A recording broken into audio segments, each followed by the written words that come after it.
Thank you. I now call Jenni Minto to be followed by Dean Lockhart. Speeches of 6 minutes, please. Thank you. Thank you, Presiding Officer. I too would like to thank my fellow committee members and the clerks for the collegiate way our work was conducted. I'd also like to thank all the organisations and individuals who provided written evidence and those who provided thoughtful answers to our questions in sessions.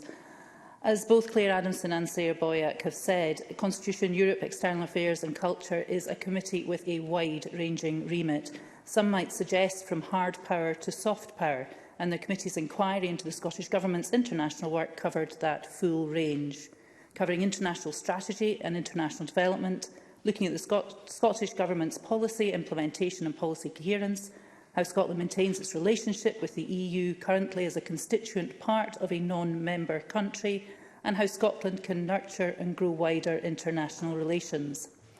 And it is the wider international relations that I am going to concentrate on in my contribution to this debate.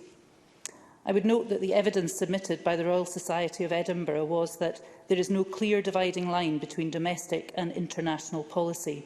The Royal Society called on the Government to prioritise areas where Scotland can offer expertise, such as in transition to net zero and protecting human rights. Most respondents who addressed the question of international relations suggested that the Scottish Government should use culture and soft power to promote Scotland internationally. In his evidence to the committee, the Cabinet Secretary said that the Scottish Government would pursue an internationalisation agenda to influence the world around us to the issues that matter most. Joseph Nye introduced the concept of soft power about 40 years ago, also suggesting that a country's soft power rests on three resources: culture, political values and foreign policies. The British Council in its submission described soft power as a very competitive space, and other organisations have urged Scotland to rise to that challenge. Glasgow Life highlighted the role of culture, sport and major events as key drivers of soft power and the Scottish brand. They encouraged the Scottish Government to develop an explicit soft power strategy integrated with other economic, environmental and social strategies underpinned by the National Performance Framework, suggesting that more clarity and planning could deliver on better outcomes. I would suggest we're already doing that. We have greater cause for optimism. 2 weeks ago, I attended an event at the Royal Botanic Gardens in Edinburgh, hosted by the Alliance for Scotland's Rainforests. Minister Mary McCallan described the fantastic support the Scottish Government is providing to preserve the biodiversity and expansion of Scotland's rainforests, the policy element of soft power. As the Scottish Parliament's champion for Celtic rainforests, I was there to introduce the premiere of a film, another great soft power that Scotland has.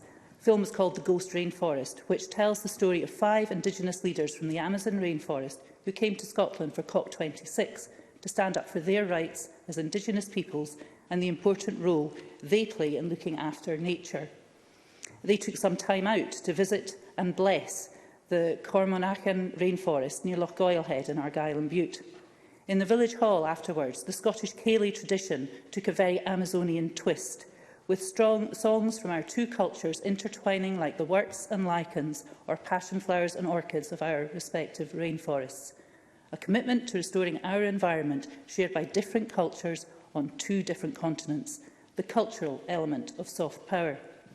The connections made at COP26 by the Scottish Government and events like these all help the internationalisation agenda that the Cabinet Secretary talked about in his evidence to the committee, and is a great example of mainstreaming international principles, in this case preserving biodiversity both within Scotland and around the world across portfolios.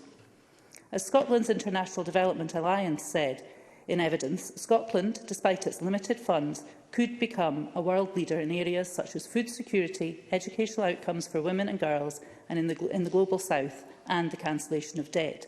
They spoke of a need to change narratives and support new ways of thinking. It takes leadership from significant small sub-state actors such as Scotland to change that narrative. And Scottish Arts and Humanities Alliance suggested that the Scottish Government policies should focus on promoting the distinctive qualities of the Scottish brand, proposing moving it on from nostalgia to the reputation Scotland now has for climate policy, the digital economy and human rights legislation. It got me thinking about my own constituency. Argyll and Bute has international connections, both from a nostalgic and modern perspective. Lachlan Macquarie from Ulva was the 5th Governor-General of New South Wales, moving it from a penal colony to a free settlement. Major General Alexander MacDougall, an Isle man, was described by George Washington as one of the 5 pillars of American independence. While these two islanders are examples of hard power, they also link into the awareness of Scotland and Scots throughout the world, soft power.